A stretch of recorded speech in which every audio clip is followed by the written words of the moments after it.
The year is 2074. The rain falls in perfect, metronomic beats against my window pane, just as the system dictates. Every drop is recycled, purified, and returned to the sky in a flawless, closed loop. It's been raining every Tuesday at 4 p.m. for the past 20 years. Predictability, they tell us, is peace. My name is Kaelen, and I am a relic, a biological original. In a world gleaming with chrome and pulsing with fiber optic light, my flesh is an anachronism. 50 years ago, the great unburdening began. We shed the frailties of our organic shells. Disease, aging, death itself, all rendered obsolete by the wonders of neural interfaces, cybernetic limbs, and synthetic organs. We became more than human. We became transhuman. The promise was a utopia, an end to suffering. And on the surface, that's what we got. Our city, Neo-Arcadia, is a testament to perfection. The architecture soars into the synthetic clouds. The streets are scrubbed clean by autonomous drones, and every citizen is connected, contributing, and content. Or so it appears. I work as an organic archivist. A quaint, almost ceremonial title. My job is to maintain the few remaining organic artifacts. Ancient books with brittle pages, vinyl records with their strange, beautiful static, and even preserved biological specimens from the pre-transhuman era. I'm a curator of forgotten feelings. My workspace is a quiet, dusty corner of the M.E.K's tower, a place most citizens find unsettling. They prefer the clean, cold logic of the data stream. The scent of old paper and decaying wood is an assault on their sanitized senses. For me, it's the only air that feels real. My grandfather refused the unburdening. He was a poet, a man who found beauty in imperfection. He used to say, "Kaelen, they're trading the symphony of a messy life for a single, sterile note." He passed away from what is now called voluntary biological decline, a euphemism for old age. He left me his collection of books, most of them by a writer named Camus. His words haunt me. The struggle itself toward the heights is enough to fill a man's heart. Here, there is no struggle. There are only upgrades. Today, a new directive was issued. Phase 4, the final integration. The last remaining biologicals, like me, are being offered a mandatory upgrade. The system calls it the Gift of Permanence. They sell it as the ultimate act of societal compassion, an end to our biological vulnerability, a final step into the light of progress. But I see the quiet terror in the eyes of the few others like me. We are the last echoes of a forgotten world, and the system is determined to silence us. The city hums with a contented electronic purr. People glide past each other on magnetic walkways, their faces placid, their thoughts networked. They share data streams of curated joy, their emotions regulated by biomonitors. There is no anger, no sadness, no despair. But there is also no genuine elation, no spontaneous laughter, no passionate grief. Their hearts are perfect pumps, their minds are flawless processors, but are their souls still there? Or were they backed up, compressed, and archived on some forgotten server? My neighbor Ilara received her first upgrades last year. She was a painter.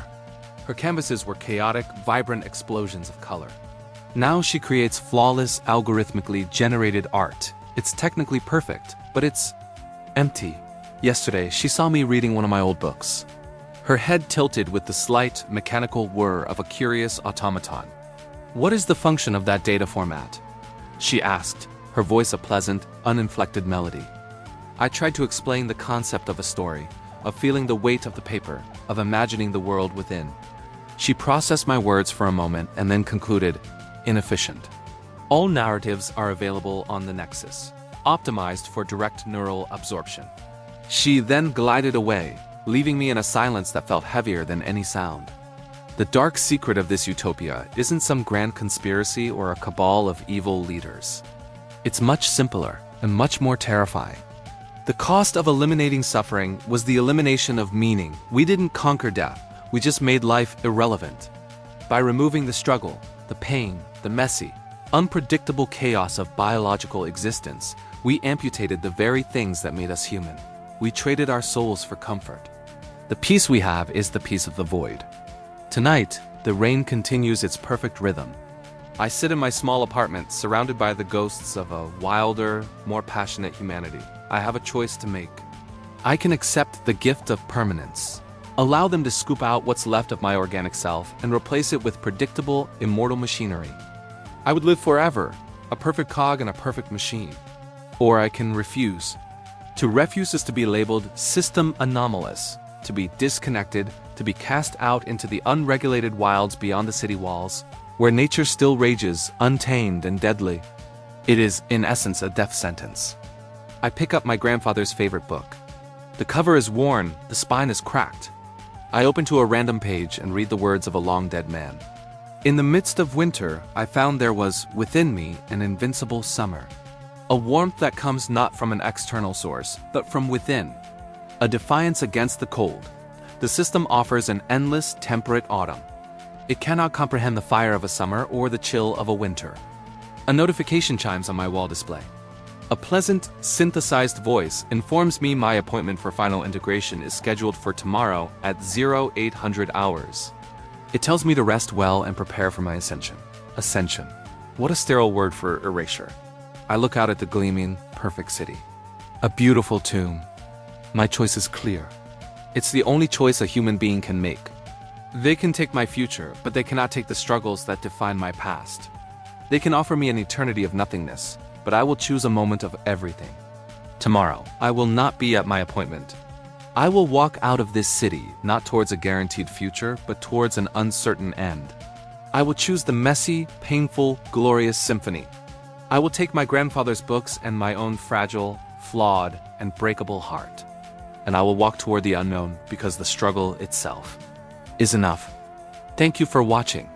If this story resonated with you, consider liking and subscribing for more journeys into the future we might be creating. M.E.K posts videos Monday through Friday. Stay curious, stay human.